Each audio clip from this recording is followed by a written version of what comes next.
Boa noite, começa agora o Fórum Rádio Bandeirantes Educação e Tecnologia. O evento que fecha as comemorações dos 84 anos da Rádio Bandeirantes, que são celebrados agora neste mês de maio. E uma empresa só chega tão longe quando tem um radar voltado para a inovação. É nesse contexto que nós abrimos espaço para falar do uso da tecnologia em favor da educação. Como fazer com que a tecnologia seja o fator de democratização do ensino de qualidade no nosso país? É o que nós vamos debater aqui hoje. Esse evento tem o patrocínio da Lenovo e apoio da ESPM, a quem nós agradecemos a parceria. E conta com a participação de gestores públicos, especialistas na área e de empresas que vão dividir a experiência conosco e com quem está conosco aqui neste fórum. Para abrir o Fórum Rádio Bandeirantes Educação e Tecnologia, eu passo a palavra ao secretário de Educação do Estado de São Paulo, que foi ministro da Educação, Rocieli Soares. A gente sabe do enorme desafio que é ser um gestor público nesse momento na área da educação. Secretário, muito obrigada por ter vindo, pela presença. Uma boa noite para o senhor. Boa noite, Thaís. Boa noite a todos. É uma alegria muito grande, Thaís, estar aqui com vocês hoje. São 84 anos da Rádio Bandeirantes, né? E se a gente ficasse com a Rádio Bandeirantes fazendo e funcionando da mesma forma que há 84 anos atrás? Aonde a Rádio Bandeirantes estaria hoje? Certamente teria fechado em algum ano desses, porque a tecnologia, porque a inovação esteve e está ao lado deste veículo de comunicação tão importante, é que ela consegue crescer. Mas por que isso, essa observação que eu faço, Thaís, muitas vezes não serve para a educação? Por que a educação não pode, não deve olhar, por exemplo, para o uso das tecnologias, inovar, buscar essas novas oportunidades? Assim como a gente está aqui nesse debate, que aliás, gostaria, além de agradecer o convite, parabenizar, porque acho que é um dos temas mais importantes que a gente está vivendo neste momento. É um momento de, na educação, dar um grande salto. A humanidade, de tempos em tempos, ela dá grandes saltos. E neste momento, talvez o grande salto, que nós estamos vivendo uma pandemia que traz tanta coisa de ruim, perdemos muitas pessoas, sofremos muito com isso, mas ela traz alguns aprendizados. E uma das coisas é a união da educação com a tecnologia. A educação, ela tem pensado da mesma maneira há muito tempo, especialmente aqui no Brasil, que na década de 90 passou por uma transformação de acesso, garantir que as pessoas tivessem acesso à escola, e passou aí 25 anos enfrentando fortemente ainda a luta com isso. Mas hoje, mais do que o acesso, é a qualidade, é a oportunidade para esses jovens, e não tem como fazer isso sem termos tecnologia. Quando você olha, por exemplo, para o que aconteceu na pandemia, nós do dia para a noite não tínhamos mais a escola física presencial para as nossas crianças. O professor não teve nenhum treinamento, Thaís, antes de começar a trabalhar com educação mediada por tecnologia, educação à distância, e a criança muitas vezes sem ter acesso lá na ponta. Então a tecnologia na educação, ela cresceu fortemente neste último ano, porque aprendemos de uma maneira, obviamente, que a vida nos trouxe, que foi essa pandemia. E agora a tecnologia é uma das coisas que mais tem sido discutida também na educação ao longo dos 30 anos. O Brasil tentou fazer movimentos importantes, equipar um pouco mais as escolas, mas a gente tem visto que resultados, às vezes, inclusive, são negativos na educação quando se coloca a tecnologia. Existe um estudo que mostra que alguns países regrediram quando inseriram a tecnologia, por exemplo, no corpo da sala de aula, sem ter alguns pilares fortalecidos. Eu vou dar um exemplo. Não adianta a gente colocar um monte de tecnologia se não tiver formação para o professor. O professor precisa ser apoiado, formado para isso. Não adianta dar a formação se ele não tiver o equipamento. Não adianta dar o equipamento e a formação se ele não tiver, por exemplo, o aplicativo, os softwares para ele utilizar. E mais do que isso, está na hora do Brasil enfrentar, como a gente enfrenta a questão da água, como a gente enfrenta a questão do esgoto, que é o último pilar, que é a conectividade. Não dá para a gente discutir algo na educação que não seja conectividade. Vou dar um exemplo aqui do Estado de São Paulo. Quando eu assumi como secretário de Educação, Thaís, nós tínhamos apenas o limite de 8 megas por escola. Era limite de 8 megas. A gente fibrou todas as escolas estamos hoje com no mínimo 16 megas, não é aquele mega que a gente compara com a nossa casa, mas é uma velocidade já muito melhor e estamos trabalhando para saltar mais, porque não dá mais para a gente voltar agora da pandemia, o professor aprendeu, o aluno também está lá querendo se conectar e a escola permanece analógica. Então, a vontade, o que a gente aprendeu agora vai se transformar em nada se nós não saltarmos com a qualidade. Essa é uma visão que mais do que nós acreditamos, estamos fazendo aqui no estado de São Paulo, e é importante que o Brasil, que São Paulo, que todos os lugares avancem nisso. E Thaís, uma coisa importante, eu estou falando de ter equipamentos para que o processo da educação se dê com o uso da tecnologia. Mas acho que uma das coisas mais centrais que nós podemos e devemos fazer a discussão é que geração que nós queremos formar daqui para frente. Eu quero uma geração mais empreendedora, mais inovadora, olhando para frente, sonhando, criando, ou apenas replicando e sendo um usuário de coisas que outros países e outras pessoas criam.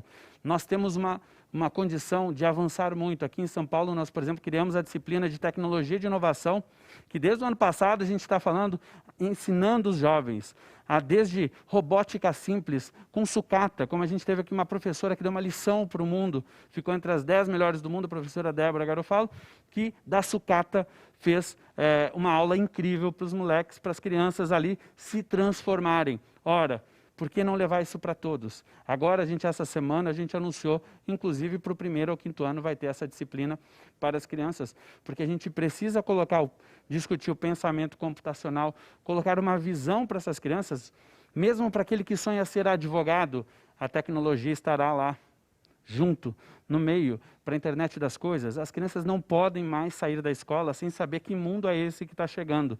Nós precisamos mostrar que esse mundo está chegando muito rapidamente e que ele tem a condição de criar nesse mundo novo, de ser inovador, de ser criador. É essa junção de educação e tecnologia, no final das contas, que é apoiar, trazer a tecnologia para fortalecer o aprendizado, mas também ter o aprendizado fortalecendo o uso da tecnologia e a inovação no futuro do nosso país. Se nós não tivermos isso, eu acho que esse é o coração do debate que vai se fazer aqui, e eu queria muito parabenizar a Rádio Bandeirantes por justamente trazer esse tema que é fundamental. Muito obrigado e parabéns a todos aqueles que vão estar debatendo aqui e nós que estaremos assistindo.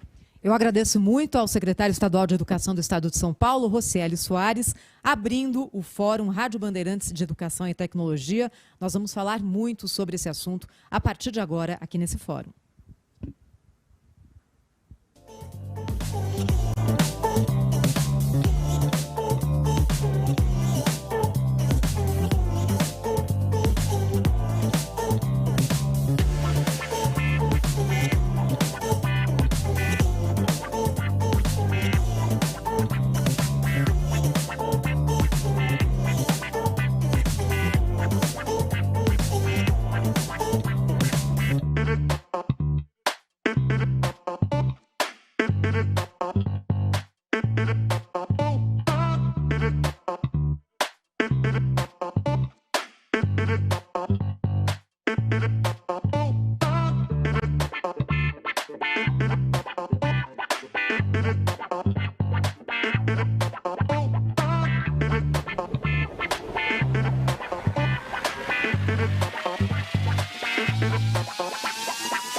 boa noite a todos. Estamos aqui começando esse primeiro painel do Fórum Rádio Bandeirantes, Educação e Tecnologia. Boa noite, Sônia Blota. Boa noite, Pedro Campos. Sejam todos muito bem-vindos. Em comemoração aos 84 anos da Rádio Bandeirantes, nós estamos promovendo aí um fórum de educação e tecnologia para pensar, refletir sobre o futuro do ensino e também da aprendizagem no Brasil no cenário pós-pandemia, né, Sônia? Exatamente, Pedro, e essa é uma iniciativa para discutirmos caminhos para minimizar as consequências da pandemia no aprendizado e indicar soluções pedagógicas e tecnológicas que melhorem a qualidade de ensino no país, mesmo com a volta às aulas presenciais e a eventual retomada de uma vida normal.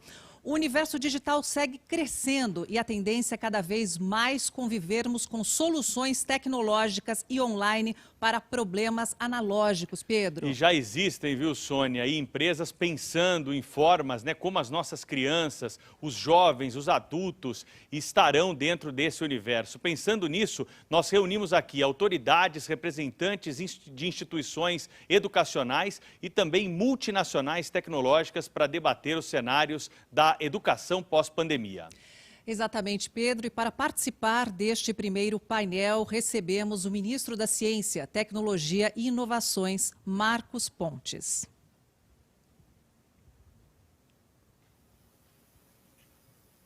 Boa noite, ministro. Boa noite a todos. Tudo bem, ministro? É um prazer muito grande poder participar. Um abraço aí a todos os participantes, a todos aqueles que nos assistem também. Sem dúvida nenhuma, é um tema extremamente importante para o país, né? E, né, agora com as mudanças que nós temos aceleradas pela pandemia também, isso é um tema mundial, né? Então, obrigado pelo convite, né? E espero que nós tenhamos ótimas discussões. Também participa conosco aqui, né, desse painel o diretor-presidente do grupo Somos de Educação, o Mário Gil, também está conosco aqui. Boa noite para o senhor. Tudo bom com o senhor, professor? Tudo bem, boa noite. É uma honra estar aqui com vocês, uma honra participar dessa celebração também. Queria estender um abraço a todos da Band, ao ministro, ao nosso secretário de Educação, aos colegas da Lenovo. Acho que nós vamos poder conversar aqui bastante sobre como que tecnologia não é pedagogia, mas a nova pedagogia não vai existir sem tecnologia. E temos também Daniel Castanho, presidente do Conselho Administrativo da Ânima Educação. Seja muito bem-vindo aqui no nosso fórum. Prazer enorme estar aqui com vocês. Boa noite a Sônia, Pedro, enfim, ao Cieli, ao ministro, ao Gil. É um prazer enorme estar aqui e discutir esse que, como disse o Cieli, a gente está passando uma maior revolução da história da educação, quem sabe dos últimos 500 anos. Então esse é o tema, como a tecnologia vai transformar efetivamente a educação. Eu digo que a gente não está passando por uma mudança, mas a gente está antecipando o que provavelmente já iria acontecer em alguns anos. Bom, esse é um modelo híbrido, né, Sônia, como os fóruns que a Rádio Bandeirantes tem promovido por conta da pandemia. Alguns convidados estão de forma remota, aparecem aqui no nosso telão. E temos um convidado aqui presencial no nosso estúdio, o presidente da Escola Superior de Propaganda e Marketing, Dalton Pastore Júnior. Muito obrigado por ter vindo aqui para esse debate conosco. Boa noite para o senhor. É claro que todo mundo fica torcendo para a volta. Uma ótima noite e nós vamos até agora aqui discussões muito produtivas aí a respeito. Não é porque a gente está digital, né, Pedro, que não significa que grandes discussões vão acontecer aqui hoje. Continuar com home office daqui para frente. Tem gente que viu que dá para economizar. Bom, agradecemos e faz então a reunião presença online. de todos os presentes aqui. Vamos começar já então, né, Sônia, com o primeiro tema aqui da nossa conversa. Queria que o ministro começasse falando conosco, né, sobre a importância da tecnologia que se tornou aí indissociável à educação no cenário que nós estamos vivendo e tem ajudado, né, a revolucionar a maneira do comportamento humano até mesmo. Antes se exigia apenas processos presenciais, mas deu para aprender muita coisa com essa pandemia, hein, ministro? Obrigado. Sem dúvida nenhuma, a pandemia ela acelerou vários dos processos que nós tínhamos já em andamento, né, na chamada transformação digital, mas, sem dúvida, eu tinha aqui comigo o Ministério das Comunicações antes, né, até o dia 10 de junho do ano passado, e logo no início da pandemia, nós organizamos uma rede, nós chamamos de rede conectada, né, envolvendo aí profissionais da área de comunicações, né, telecomunicações, radiodifusão, para que nós discutíssemos juntos soluções para esse momento, né, especial da pandemia, de como nós podíamos não só manter estáveis todas as conexões, porque haveria certamente um aumento, né, no tráfego de dados através de toda a rede, mas também de como poder ajudar os estados e municípios para que as crianças tivessem aulas, né, aulas remotas.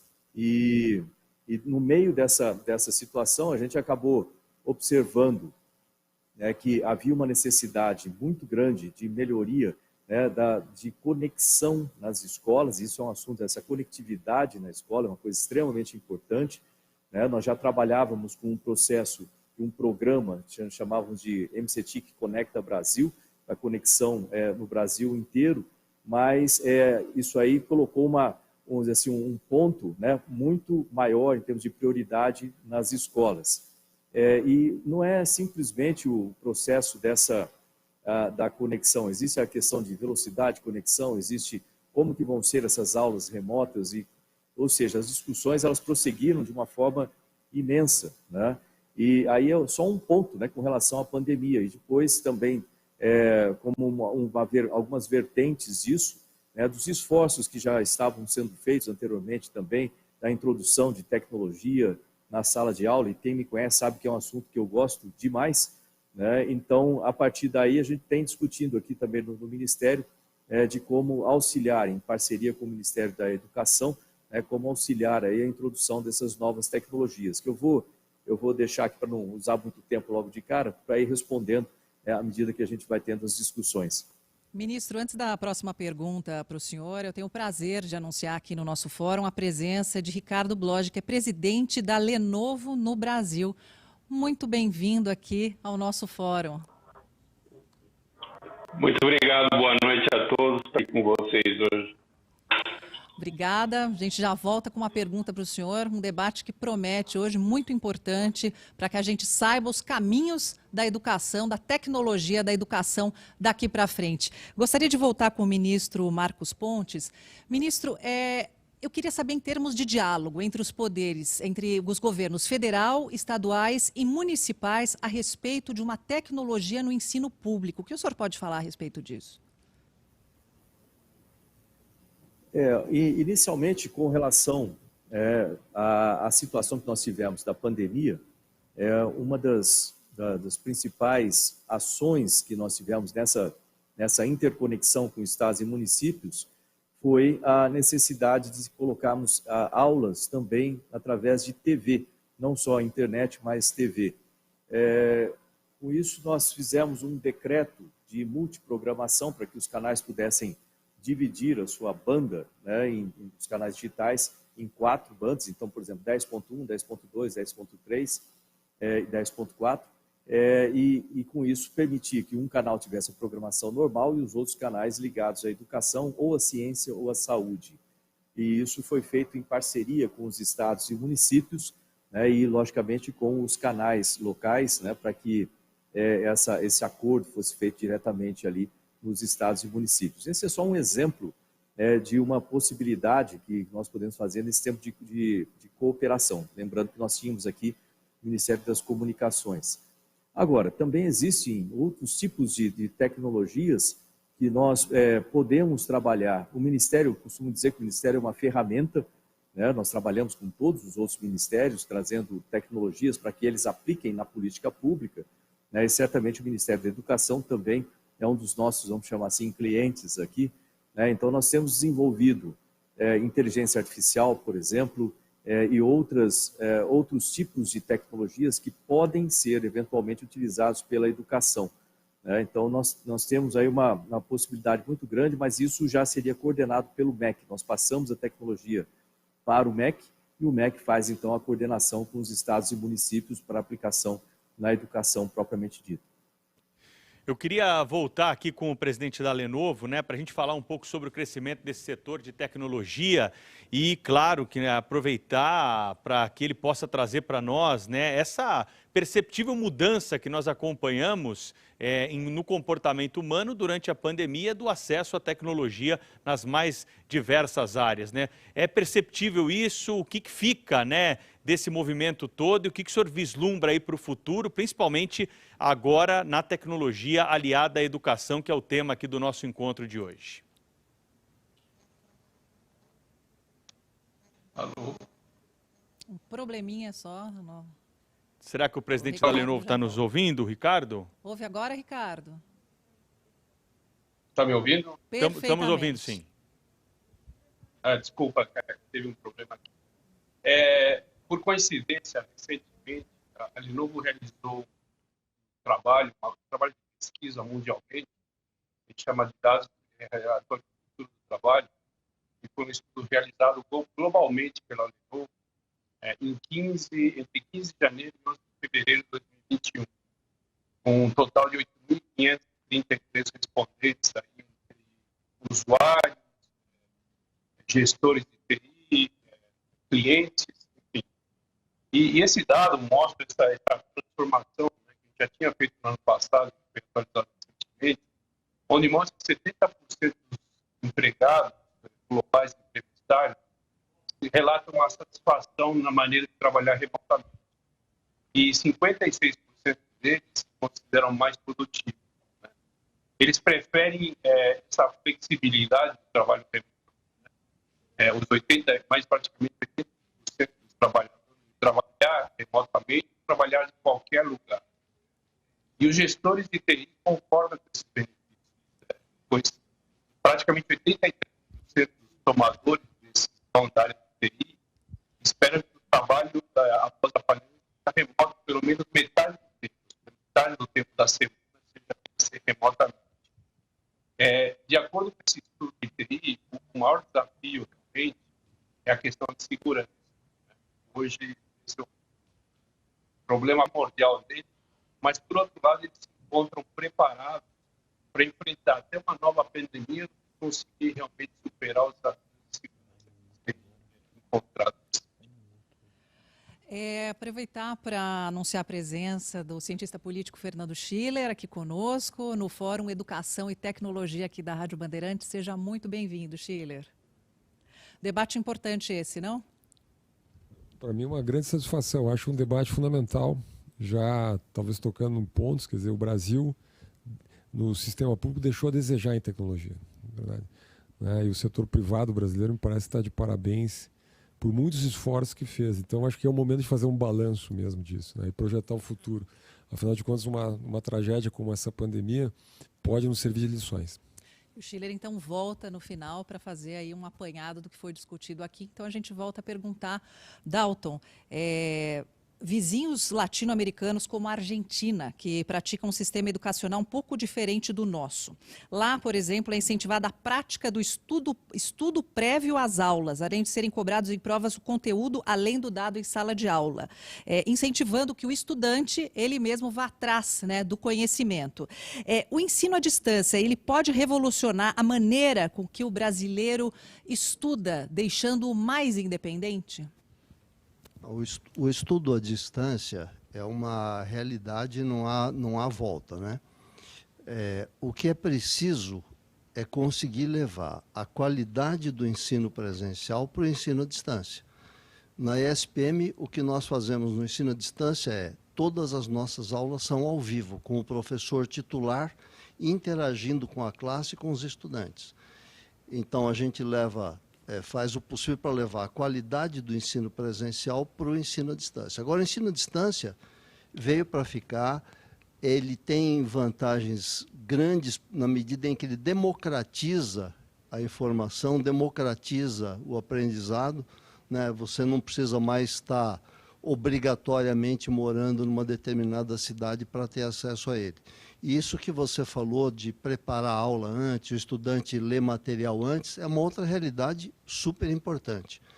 Lembrando que o ensino divide em duas partes. A primeira parte é transmitir conhecimento. A outra parte, que está cada vez ganhando mais importância, é desenvolver habilidades. E para desenvolver habilidades, ainda a gente depende muito do presencial. Eu quero chamar agora aqui o presidente do Grupo Somos, né, o Mário Gil, que está conosco aqui na nossa tela também, participando de forma remota, para falar um pouco sobre a dificuldade que nós temos, né, nos lares brasileiros de acesso à internet e até acesso aos computadores, né? Na classe média a gente tem visto isso, né, Sônia? Não, Às vezes exatamente. tem 2, 3 computadores em casa, mas precisa de 4, às vezes, para o marido trabalhar, para a mulher no home office e 2 filhos que estão na escola. Que a gente tem até falado muito na rádio, né? Aquela família que tem às vezes um celular, né? Que precisa trabalhar, inclusive... Isso sem falar dessas famílias que estão ainda mais distantes da realidade aí da inclusão social. Como que as empresas aí como Somos, podem ajudar e têm trabalhado nesse cenário, hein? Pedro, obrigado pela pergunta. Foi um desafio. Esse desafio a gente vem enfrentando já há quase um ano, quando todas as escolas, mesmo da rede privada, todas elas fecharam fisicamente para passar a operar digitalmente num intervalo muito curto entre meados ao fim do mês de março do ano passado. Nós tivemos que primeiro criar toda a estrutura de uma escola digital para as nossas escolas parceiras. Hoje são 4.500 escolas, 1.300.000 alunos que vão às aulas todo dia dentro da nossa escola digital para ter aulas ao vivo com os seus 107.000 professores conectados nessa grande plataforma. E aí nós nos deparamos com 2 problemas imediatamente: a falta de computadores ou uma comunicação, né, um pacote de dados um pouco mais precário que existia das famílias. Primeiro, nós encaramos a questão dos dados, não só orientando a família qual deveria ser um pacote mínimo para que os filhos usufruíssem de uma boa experiência digital, e na sequência trabalhamos em conjunto com o Blog, em conjunto com a Lenovo, em criar um modelo capaz de unir as 3 coisas que precisam acontecer para a educação digital de fato ocorrer. Nós precisamos ter uma pedagogia com materiais didáticos, com metodologias de ensino, nós precisamos ter um equipamento onde isso aconteça e nós precisamos ter uma conexão, né? Nós, da Somos, não teríamos conseguido enfrentar esse desafio não fosse a nossa aliança com a Lenovo, em que nós pudemos criar um projeto chamado Learning Book, que já atende a dezenas de milhares de casas, né? E eu queria resgatar que, embora isso seja de fato um tremendo desafio, o Daniel Castanho, ele trouxe um ponto que eu ressalto, e eu acho que ele tem razão. Há um pouco mais de 500 anos, o Gutenberg inventava a prensa, que permitiu a produção de livros, e a partir da existência de livros, nós pudemos pensar uma educação mais ampla, uma educação de larga escala. Eu acho que hoje nós vivemos um novo momento que não é baseado na prensa, mas ele é baseado na integração entre equipamento, conexão e pedagogia. Juntando essas 3 coisas de uma maneira sóbria, nós podemos sim oferecer uma educação de qualidade, uma educação que atende a todos, uma educação que é em qualquer lugar.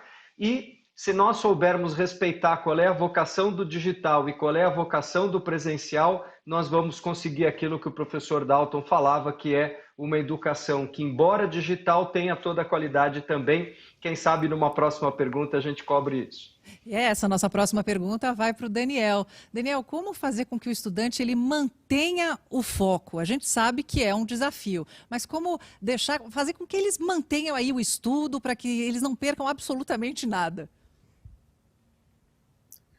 Sônia, eu acho que você toca no ponto mais importante, né, e quem sabe o maior desafio. Assim como depois de Gutenberg, a gente está passando pela maior transformação, como a gente... Mas assim, primeiro tecnologia. O que é tecnologia? Não é um software. Tecnologia é uma nova maneira de fazer coisa. Um óculos é tecnologia. Um copo é tecnologia. Algo que te ajuda e faz com que a sua vida seja mais fácil. Agora, qual que é o desafio que a gente tem hoje em relação à escola? Esse ponto que você falou, eu colocaria que são 2 grandes desafios.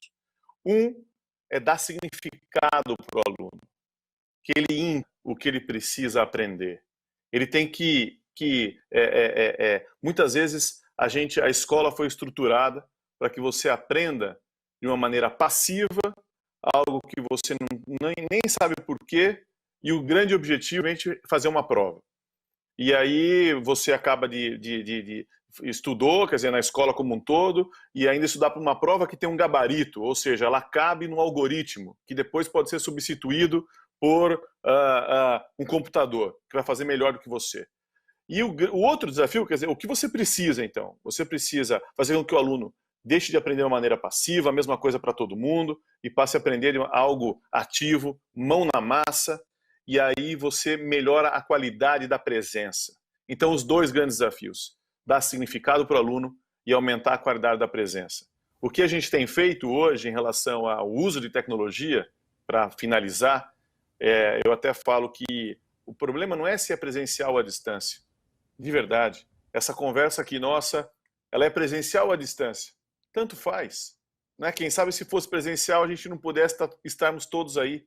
Então, o que é importante é se é síncrono ou assíncrono.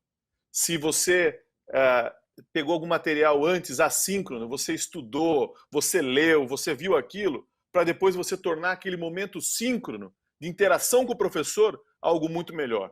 Qual que é o problema? A gente ainda está vivendo a digitalização do antigo e não a criação do novo, do digital. Né? Um professor ele ainda está lendo um PowerPoint, usando todo mundo com a janelinha fechada, né, da plataforma, e ele repetindo e lendo um PowerPoint. Isso é digitalizar o antigo. A gente precisa criar o digital. E aí sim, não importa se é presencial ou à distância, o que importa é se é síncrono ou assíncrono.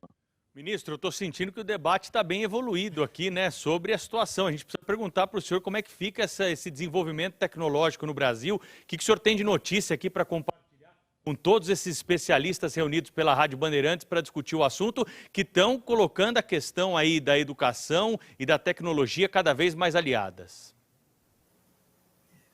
Olha, eu estou adorando a discussão, né, e tem alguns pontos que eu queria colocar com relação a isso, né, que da maneira como eu vejo, existem 3 pontos a serem considerados. A infraestrutura necessária, qual é o conteúdo que vai ser utilizado de acordo com essa infraestrutura e qual a metodologia para se colocar esses conteúdos, de forma que também seja interessante e motivador para o aluno participar.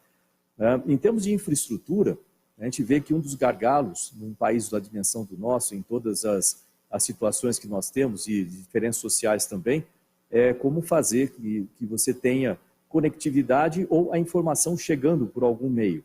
E aqui nós temos 2 alternativas. Nós temos a primeira, que é a mais óbvia, que é trazer internet e buscar isso atingir o maior número de cidades e o maior número de escolas possíveis e as casas, mas aí ainda existe um limitante. Primeiro, o limitante de se levar, seja por fibra ótica, que nós temos aí um programa que era o MCT Conecta Brasil, com o Nordeste conectado, o Norte conectado e o Centro-Oeste, para melhorar essas áreas mais escuras de tecnologia do país.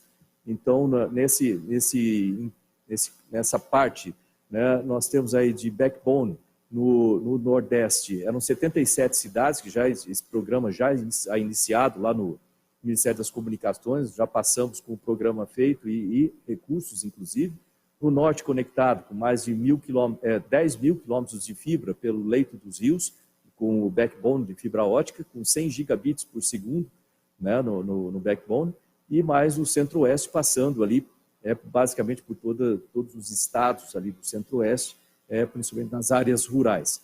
Agora, além disso, isso é complementado com os satélites, nós temos o SGDC-1, com possibilidade de 50 mil pontos. Quando nós pegamos em 2019, ele tinha 12 pontos conectados, nós entregamos em 2020 para o Ministério das Comunicações com 12 mil pontos, aumentamos 12 mil, mais de 2 milhões e 500 mil alunos conectados através desse satélite, mas ainda é pouco, para o tamanho do país.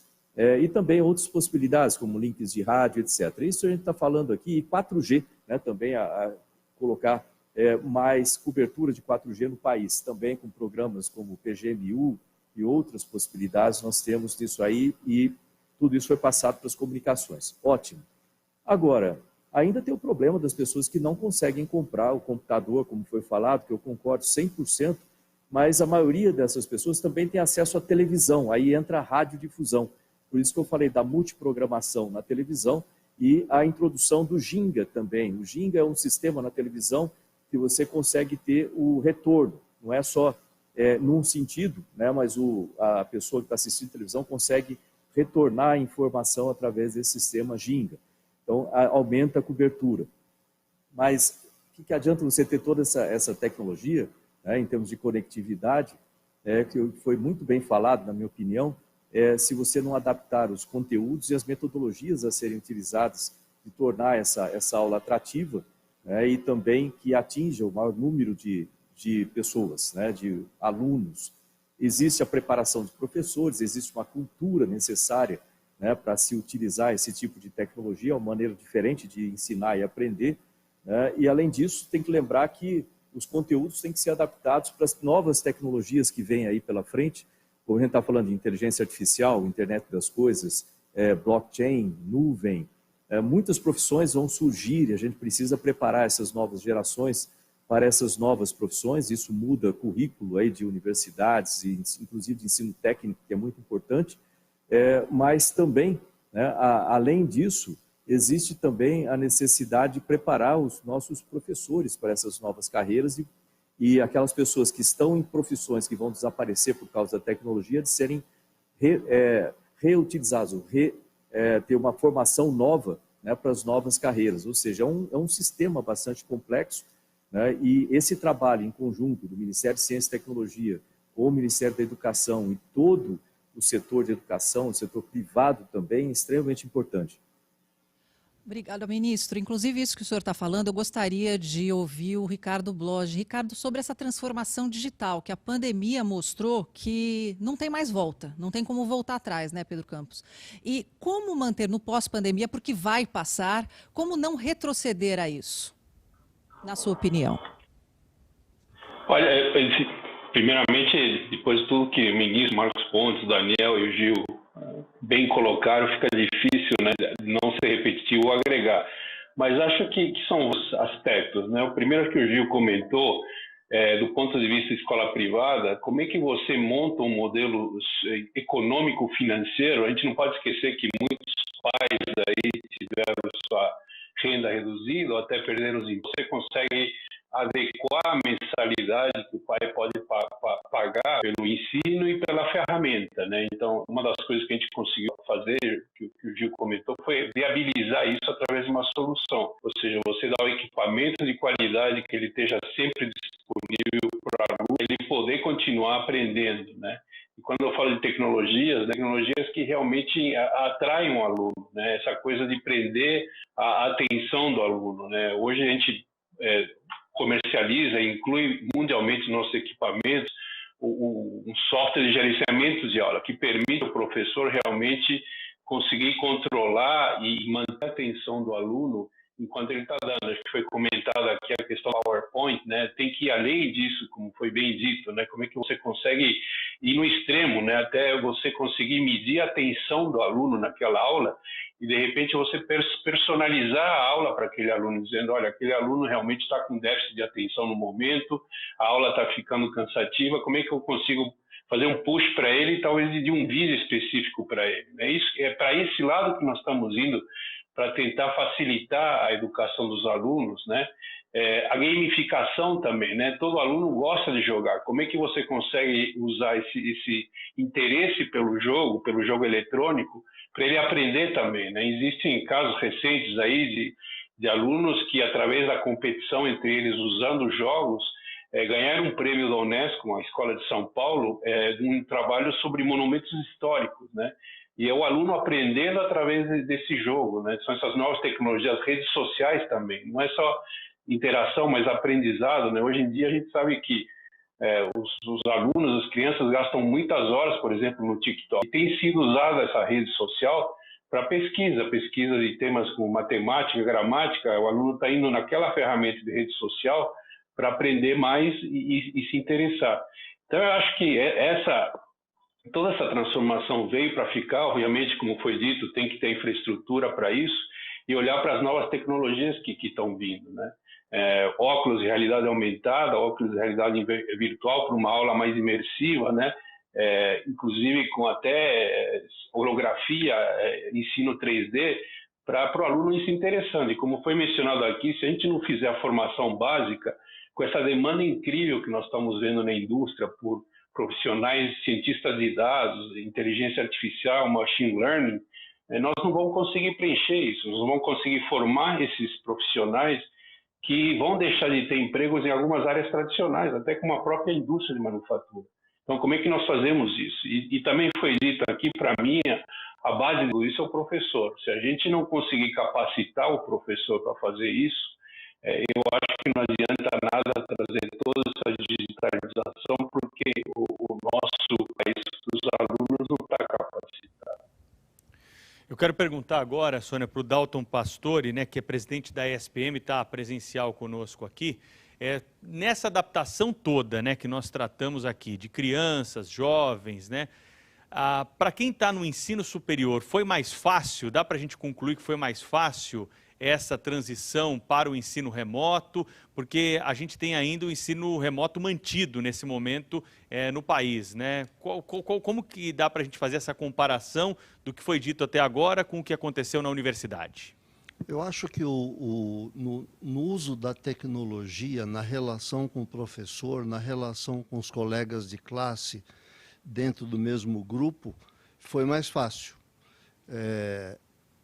O que nós perdemos, e que numa escola como a nossa é muito importante, é o desenvolvimento de habilidades, é o uso dos estúdios, é o uso das ferramentas, dos laboratórios, né? A SPM é uma escola que está repleta de estúdios, uma infraestrutura de mão na massa, como alguém falou aqui.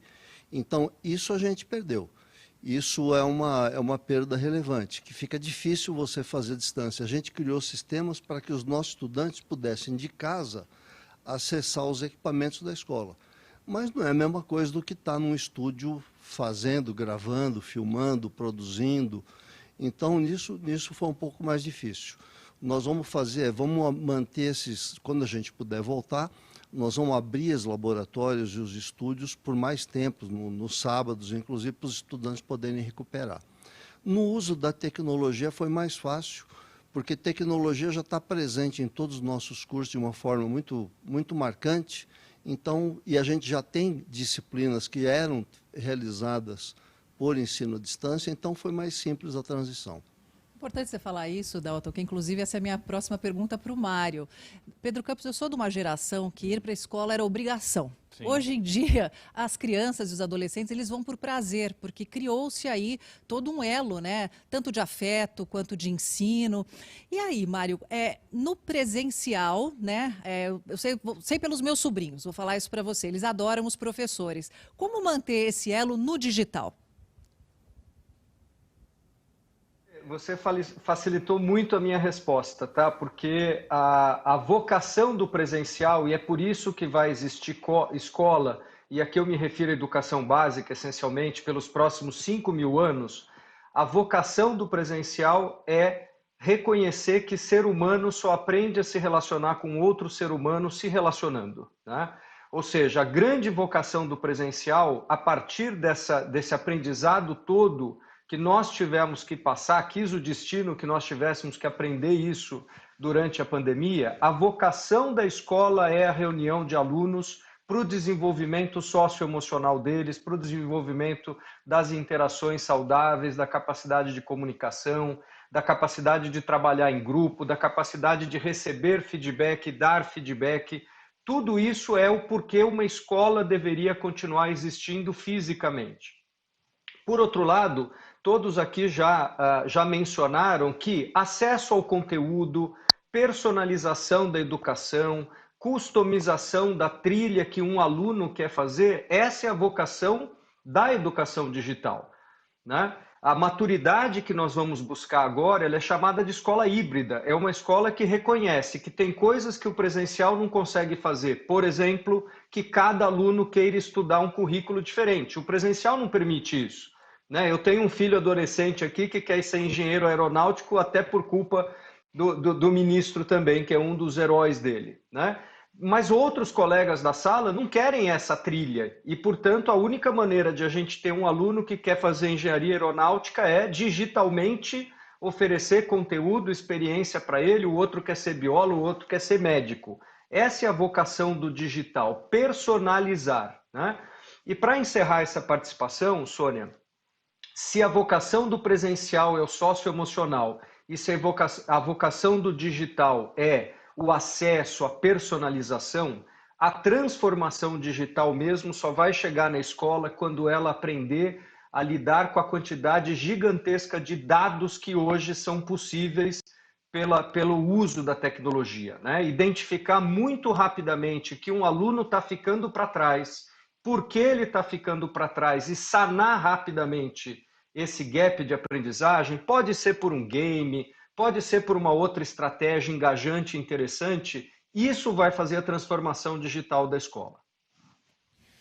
Ô ministro, não posso deixar, dar um conselho para o filho do nosso companheiro aqui, né, o Mário, dá um conselho, ele quer ser astronauta, aí o senhor que já teve a oportunidade de visitar o espaço aí, pode falar o que para ele e para quem quer ser astronauta também, né, Até já Sônia? emendo a pergunta, ministro, precisa ser de exatas? Porque assim, eu sou de humanas, mas eu sempre quis conhecer a Terra fora da Terra, é a maior curiosidade, o sonho de qualquer criança é ser astronauta.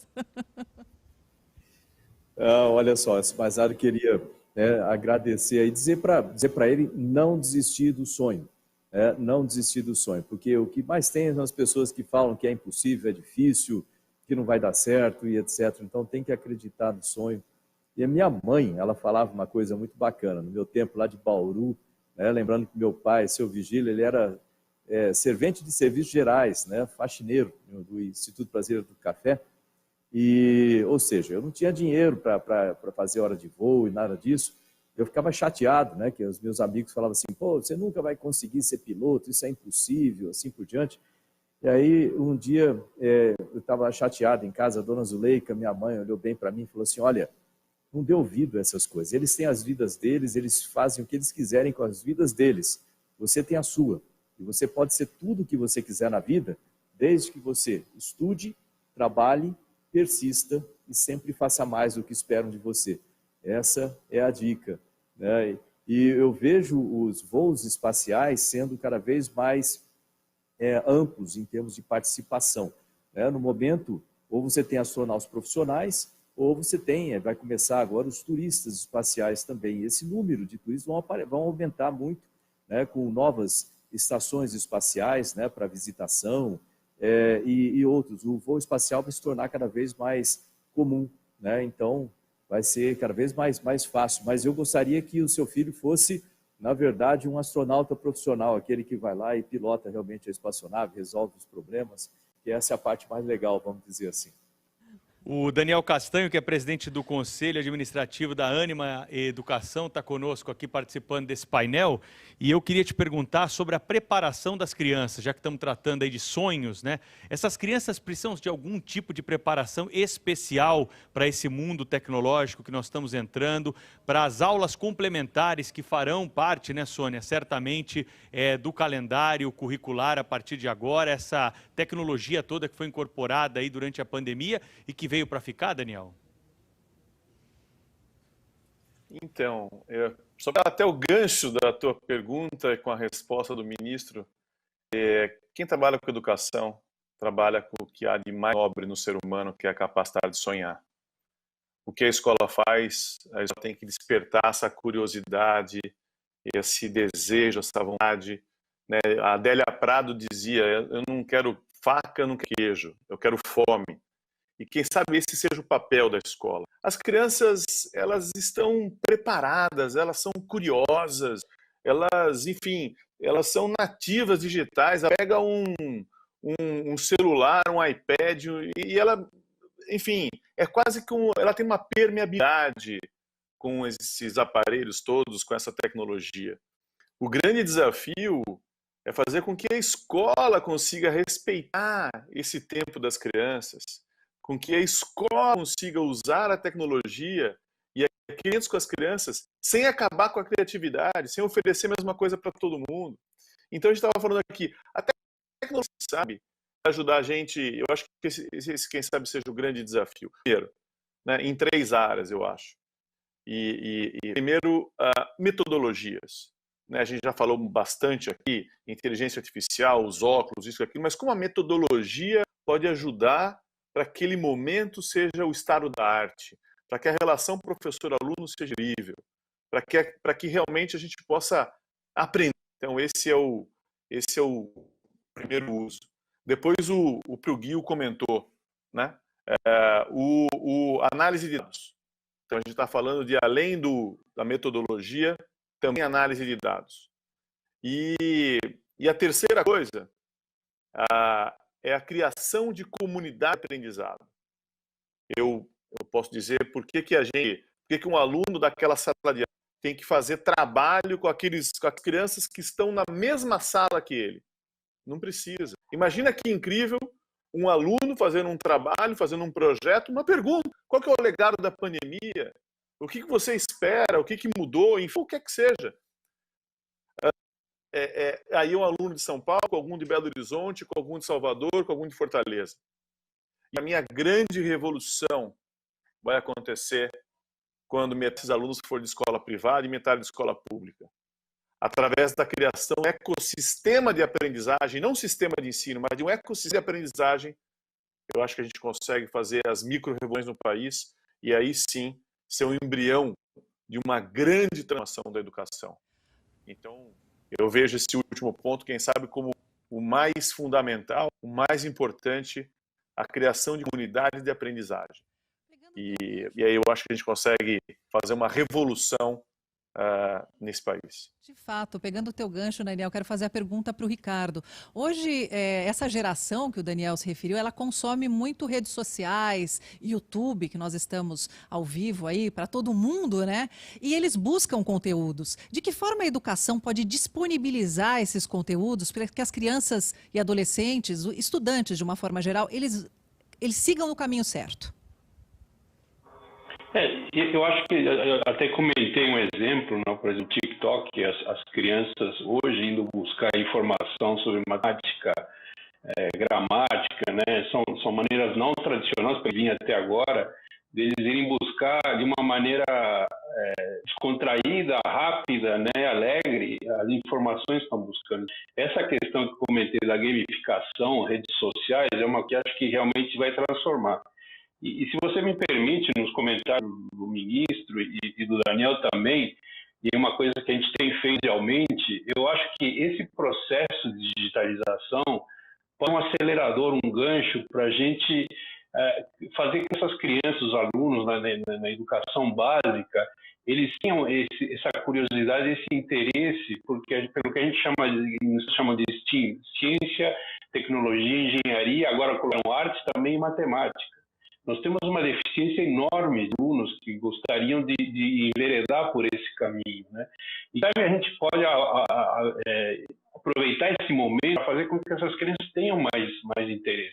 Que a gente possa ter, como foi aqui, mais crianças interessadas em serem astronautas, mas isso a gente precisa talvez de coisas mais básicas que a gente não tem. Muito difícil encontrar hoje no mercado, a gente está disputando aí no dia a dia, engenheiros de software, cientistas de dados, como eu comentei, e falta isso, é uma demanda enorme e a gente não está conseguindo formar. Então, quem sabe, né, com todo esse movimento, a gente consegue aproveitar e fazer isso. Ministro, como é que está o diálogo, né, com governos estaduais, municípios, né, para o desenvolvimento dessas ferramentas tecnológicas, para oferecer mais tecnologia para a população, principalmente para essa área da educação que é tão fundamental para o desenvolvimento do Brasil? Nós temos um ótimo diálogo através das secretarias estaduais de tecnologia, né? E a gente tem uma entidade, o CONSECT, né, que a confederação é um conjunto de todas as secretarias e também do CONFAP, com as fundações de amparo à pesquisa, e através deles nós temos um contato, né, vamos dizer assim, uma capilaridade dentro dos estados e nas cidades. Nós temos um programa interessante que é o Espaço MCTI Sebrae, né, que a gente recentemente fez esse acordo com o Sebrae para a criação desses espaços nas cidades, e esse espaço ele vai desde de motivação, né, dos jovens, dos alunos ali, mostrando astronomia, robótica e etc., e até prosseguindo nas idades maiores, até com cursos de computação, né, clubes de astronomia e etc., até chegar em incubadora de empresa, né, com atendimento todo com os nossos programas aqui para startups, Sebrae e etc., espaços makers. Então, é um conjunto, vamos dizer assim, é uma coisa muito bacana a ser colocada nas cidades, essa parceria do Ministério com o Sebrae e, logicamente, aí com os municípios. Eu queria somar uma coisa aqui com relação ao que eu estava ouvindo nos comentários anteriores, que eu acho importante, né, cada jovem, da maneira como eu vejo, cada criança, né, ou cada jovem, é uma pessoa extremamente preciosa. O que eu quero dizer com isso é que, às vezes, a gente, né, muitas vezes como pai, às vezes ou mãe, tende a querer direcionar para onde a criança tem que... Você tem que ser médico, que nem eu, você tem que ser astronauta, que nem eu, algo assim. Não, acho que cada um deles é precioso e tem pontos muito fortes, né, e tem aqueles talentos, vamos dizer assim, que estão ali dentro. Se a gente conseguir desenvolver sistemas de tecnologia, seja utilizando inteligência artificial, gamificação, um grande banco de dados, né, que a gente consiga dar essa formação de forma que a criança tenha quase um tratamento individualizado para potencializar os seus talentos, utilizando esses sistemas, eu acho que a gente consegue desenvolver aí talentos excelentes. E isso tem que ser de uma forma homogênea, que eu quero dizer assim, espalhado, né, por todas as classes sociais, em todos os lugares do país também. Não é uma tarefa fácil, mas eu acho que é uma tarefa muito importante da gente fazer isso. E tem coisas que as crianças adoram, por alguma razão, como dinossauros ali no começo, robótica, astronomia. A gente tem que usar essas ferramentas da tecnologia para atraí-los, atrair para dentro das universidades, para que eles participem, vejam a ciência acontecendo ao seu redor, né, para que esse sonho já comece a surgir. E a gente nunca pode esquecer, do meu ponto de vista, que a interação entre as pessoas, a parte social, como foi falado, né, acho que foi pelo Mário, se eu não me engano, que falou sobre essa interação, né, socioeconômica, também é muito muito importante essa interação entre as crianças, o desenvolvimento intrapessoal, interpessoal, né, dessa relação. Não pode ficar distante só, uma no computador, outra no outro lá. A gente tem que ter uma maneira de trazê-los para próximo. E quando eles estão trabalhando em conjunto, você vê, eu gosto muito da ideia, a gente tem no Ministério aqui muitos clubes, Olimpíadas que a gente faz, com várias áreas diferentes, por exemplo, Olimpíadas de Astronomia, que tem jovens trabalhando no mundo inteiro, literalmente, trabalhando juntos, né, para chegar num resultado. Isso é muito bacana, essa interação. São pessoas, e tem essa parte do lado social, né, que é muito importante, a gente tem que enfatizar isso aí e manter, né, de forma que a tecnologia não transforme a coisa em algo frio. As pessoas são as partes mais importantes, e esses jovens são preciosos, cada um dentro do seu talento, né? Só queria adicionar isso aí, que eu vejo assim, às vezes a tecnologia parece muito fria. Não, a gente tem que trazer mais ser humano para dentro da tecnologia. Pois é, ministro, o senhor tocou num ponto importante. O Brasil, eu quero direcionar essa pergunta ao Mário, ele exporta conhecimento científico. Nós temos grandes mestres, né, que outros países, inclusive, pegam para criar, vamos dizer assim, mas é brasileiro, o know-how é brasileiro. Como empresas como a Somos, por exemplo, podem ajudar no sentido de descobrir um talento, não só na questão da aquisição, desde a aquisição do primeiro computador, que ele pode não ter acesso, mas reconhecer um talento nisso, dentro de toda essa tecnologia, Mário? Sônia, esse acho que é um dos grandes desafios, e fazendo coro com o que o ministro agora termina na fala dele, de que cada aluno é importante. Nós desenvolvemos já na Somos, por exemplo, uma metodologia baseada em machine learning, que identifica, seja por meio de Olimpíadas, seja por meio dos exames oficiais nacionais, nós conseguimos identificar os alunos que são de alto talento, né? A gente sempre fala muito na escola dos alunos que ficam para trás, mas toda escola, toda comunidade tem alunos muito talentosos também. 2% dos seres humanos são superdotados, isso não importa a classe social, não importa onde eles vivem. E esse é um aluno que costuma ter ainda mais frustração com a escola, porque ele pode muito mais e ele tem dificuldade de encontrar isso na escola. Então, o que nós fazemos já, concretamente, nós mapeamos esses talentos e procuramos chamar dentro da nossa rede de escolas parceiras, aquelas que querem adotar esse aluno de um talento muito elevado, seja para realmente dar uma bolsa de estudo integral para ele, a gente ajuda com todo o material didático, seja chamando esse aluno para ter uma complementação à tarde, né? E nós agora queremos dar um passo a mais, até porque eles estão de novo espalhados pelo Brasil inteiro, e poder chegar digitalmente a esses alunos. Estamos no momento com o Instituto Alfa e Beto trabalhando para, assim que identificarmos alunos desse espectro de talento mais peculiar, né, podermos levar um conteúdo específico para ele, né? É muito interessante, acho que todos nós conhecemos histórias, o Einstein é uma delas, o Nikola Tesla é uma delas, eram homens tão especiais, tão talentosos e tão inteligentes que eles não se davam bem na escola, porque não existia uma escola feita para eles, né?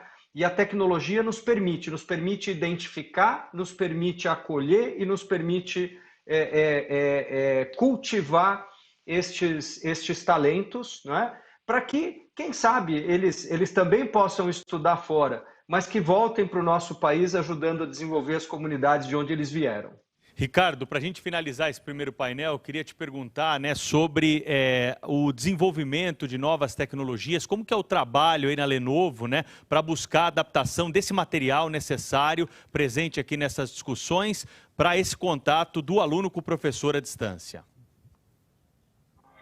Na realidade, a gente tem vários centros de pesquisa ao redor do mundo, né? A Lenovo opera em 80 países, nós temos mais de 35 fábricas e 15 institutos de pesquisa, né? Centros de pesquisa, inclusive aqui no Brasil, né? Com muito orgulho a gente tem aqui um time de entre parceiros e funcionários próprios, de mais de 50 pessoas trabalhando em projetos de pesquisa e desenvolvimento muito baseados em software, alguns ligados realmente em gerenciamento e educação. Então, essa rede de pesquisadores, de engenheiros, muita coisa também desenvolvida na China, a gente tem laboratórios, né, de educação à distância, já antes da pandemia, a gente já vinha trabalhando muito, a gente consegue desenvolver produtos cada vez mais que permitam ao aluno, não só mesmo na aula ou remoto que a gente já fazia, ter uma experiência cada vez mais vital, sem perder aquilo que foi comentado aqui, daquela interação. Um exemplo disso que a gente trouxe para o Brasil recentemente, uma coisa simples, né? É o aluno poder usar um notebook onde ele consegue escrever na tela com um lápis número 2 e não uma caneta digital. É aquela coisa que o aluno, ao longo do tempo, os novos alunos vão perder a caligrafia, vão perdendo a noção da escrita, né? Então, nada mais que ele usar o mesmo lápis que ele usaria no seu caderno com o lápis na computador. São coisas assim que a gente vai adaptando para tornar esse processo de educação digital e mais imersivo para o próprio aluno. Comentei também que eu acho que é um futuro que está vindo muito rápido, e foi comentado aqui do dinossauro, acho que foi pelo ministro.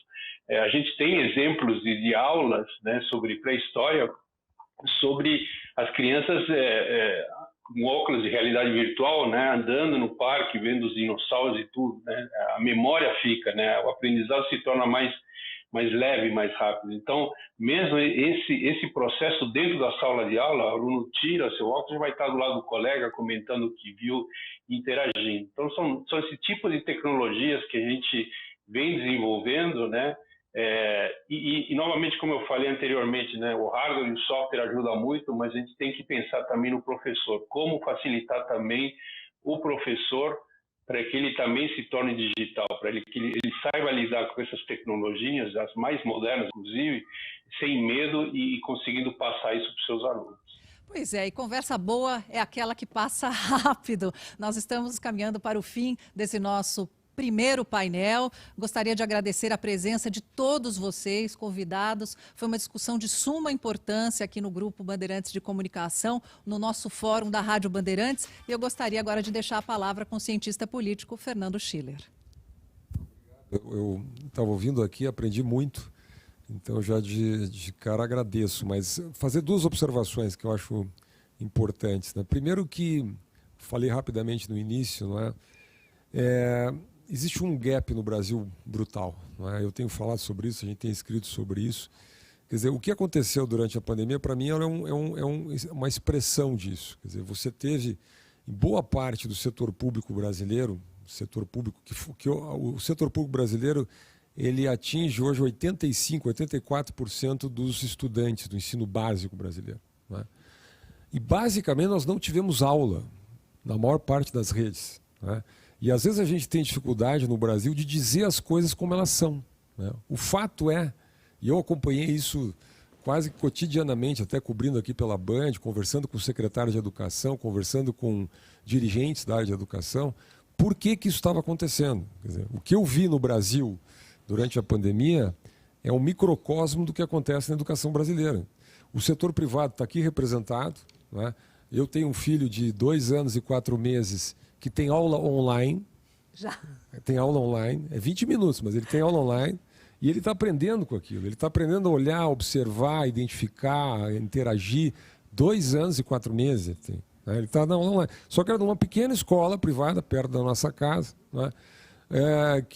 Enfim, e aí a pergunta, por que o setor público ficou parado no tempo? Né? E aí eu digo, eu não aceito essa resposta, por falta, que ninguém aqui deu, mas que a gente escuta. Né? Não, falta tablet, falta conexão, falta equipamento, falta treinar os professores, falta tudo, né? Falta tudo, né? E eu conversei com muitos dirigentes educacionais sobre isso. Quer dizer, no fundo, falta iniciativa, articulação. Né? O Brasil gastou, eu tentei achar o dado, quanto é que custaria para o país ter entregado um tablet, um equipamento na mão de cada estudante brasileiro que não tem acesso a um equipamento. Né? Coisa de 3, 4 bilhões de reais. O Brasil gastou 300 bilhões de reais com auxílio emergencial no ano passado, só no ano passado.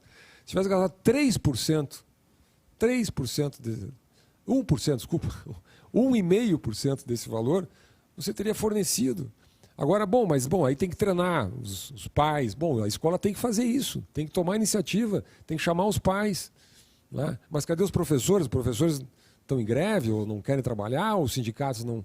Bom, então nós temos um problema que nós temos que encarar no Brasil. Eu acabei de vir agora de uma reunião, por isso que eu até cheguei um pouquinho atrasado, estava numa reunião com educadores em Minas Gerais, onde estão lançando um programa inédito no estado de Minas Gerais, onde o setor privado vai administrar escolas públicas. A partir de hoje, o setor privado vai administrar escolas filantrópicas, confessionais ou comunitárias privadas, né, vão administrar. E aqui eu estou diante de executivos importantes do setor privado brasileiro. Na minha visão, chegou a hora do setor privado brasileiro assumir parte da educação pública, da gestão da educação pública. Por quê? Porque o Estado, se nós já reconhecemos que o Estado não é um bom gestor de aeroportos, nós já reconhecemos que o Estado não é um bom gestor de estradas, nós já reconhecemos que o Estado não é um bom gestor de infraestrutura, de saneamento básico, por que o Estado seria um bom gestor de escolas? E o Brasil tira a cada 3 anos as últimas posições no PISA. As últimas posições no PISA. Isso é escondido muito do país, no ensino público. E a cada 3 anos nós nos lamentamos disso, mas ficamos na passividade. Só que essa passividade cobra um preço brutal para 85% dos alunos do ensino básico brasileiro. Porque tudo que nós estamos conversando aqui é para uma elite de 15% dos brasileiros. 85% está fora. Então, esse para mim, eu como analista político, professor, eu sou professor há 30 anos. De política pública, no INSPER, hoje eu sou professor, eu já dei aula na 7ª série, na 8ª série, no 2º grau, no pré-vestibular, na faculdade, no pós-graduação, doutorado, tudo. Mas o que mais me toca é isso. Para fechar, eu não quero me estender aqui, eu aprendi muito aqui sobre a minha experiência como professor. Eu diria assim, o tal do engajamento do aluno não depende tanto de tecnologia. A tecnologia é fundamental e ela ajuda. Mas a minha visão é que, primeiro, o professor, de uma maneira geral no Brasil, ele não é treinado para dar aula. Eu não aprendi a dar aula na faculdade. Eu não tive nenhuma cadeira na faculdade que me ensinasse a dar aula. Eu não me lembro de ter tido 1 hora de aula em 4 anos de faculdade que tenha me ensinado a dar aula. Porque a gente vai aprendendo, é como se eu fosse astronauta, ministro, mas eu não aprendesse como é que eu dirijo a aeronave. Né?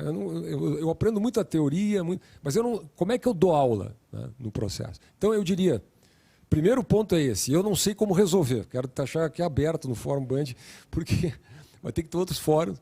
As faculdades de educação no Brasil, tem que começar a ensinar a dar aula. Tem que começar a treinar as pessoas para dar aula. Nos Estados Unidos até se chama instructor, o instrutor, aquele que sabe dar aula.